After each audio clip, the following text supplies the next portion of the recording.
নমস্কাৰ সকলোকে। মই আজি ফ্লাৱাৰলেছ কৰা মোৰ কাপোৰ কেইযোৰমান আপোনালোকক দেখাইছোঁ।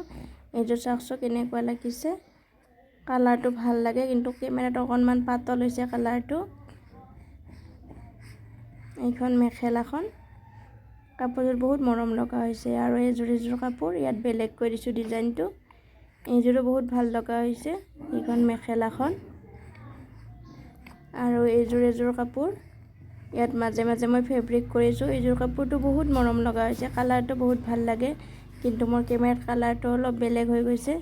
এইখন মেখেলাখন তেনেকৈ ফেব্ৰিক কৰিছোঁ তল পিনে। ইয়াত কিন্তু ব্লাউজৰ পিচ নাই। আৰু এইযোৰ হৈছে মিক্স পাটৰ কাপোৰ, ইয়াত ব্লাউজৰ পিচ পাব। এয়া এনেকৈ কৰিছোঁ ফুলখিনি, আৰু চাদৰখনত এনেকৈ দিছোঁ ছাইডত ওপৰত চাওকচোন। আৰু এইখন মেখেলাখন, ইয়াত কিন্তু ব্লাউজ পিচো পাব। যদি আপোনালোকে ফেচবুকত চাই আছে মোৰ পেজটো ফ'ল' কৰি দিব, আৰু ইউটিউবত যদি চাই আছে তেনেহ'লে ছাবস্ক্ৰাইব কৰি দিব। সকলোকে বহুত বহুত ধন্যবাদ। এইখিনি মোৰ কাপোৰখিনি।